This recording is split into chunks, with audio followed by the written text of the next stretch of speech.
অসমত প্ৰধানমন্ত্ৰী আৱাস যোজনাৰ ঘৰ নোপোৱা হিতাধিকাৰীসকললৈ ভাল খবৰ। কেন্দ্ৰ চৰকাৰে অসম চৰকাৰক 3,80,000 প্ৰধানমন্ত্ৰী আৱাস যোজনাৰ ঘৰ আবণ্টন দিছে।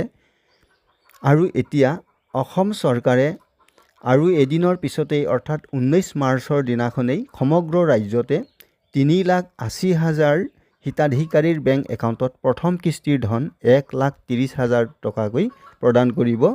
অসমৰ মুখ্যমন্ত্ৰীৰ মন্তব্য আছে, আপোনালোকৰ ওচৰলৈ আগবঢ়াইছোঁ। শিৱৰাজ সিং চৌহান ডাঙৰীয়াই প্ৰতিশ্ৰুতি দি যোৱা অনুসৰি আমাক 3,80,000 নতুন ঘৰ তেখেতে আমাক আবণ্টন দিয়ে।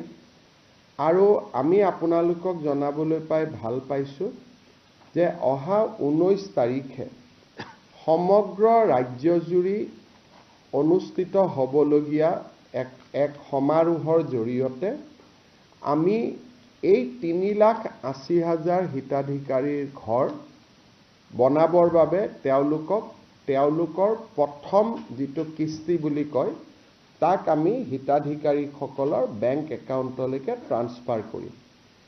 ইয়াত কেন্দ্ৰীয় সভাখন পলাশবাৰী সমষ্টিত হ'ব। অৱশ্যে ৰাভা হাছং পৰিষদৰ নিৰ্বাচনৰ অধীনত থকা অঞ্চলটোৰ হিতাধিকাৰী সভালৈ নাহে।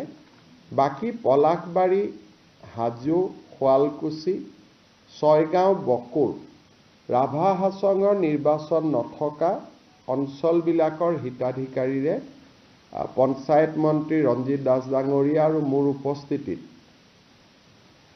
পঞ্চায়ত আৰু গ্ৰামোন্নয়ন বিভাগে প্ৰথম কিস্তিৰ ধন 3,80,000 হিতাধিকাৰীলৈকে বিতৰণ কৰিব। আমি নিশ্চিত যে এই 3,80,000 হিতাধিকাৰীক ধন বিতৰণ কৰাৰ লগে লগে এপ্ৰিল-মে মাহত আমি আৰু 3,80,000 হিতাধিকাৰীৰ বাবে ভাৰত চৰকাৰৰ পৰা অনুমোদন লাভ কৰিম। আৰু অসমত 7,60,000 আৰু সৰ্বমুঠ প্ৰধানমন্ত্ৰী আৱাস যোজনাৰ অধীনত প্ৰায় 30 লাখ পৰিয়ালে প্ৰধানমন্ত্ৰী আৱাস যোজনাৰ ঘৰ পাবলৈ সক্ষম হ'ব।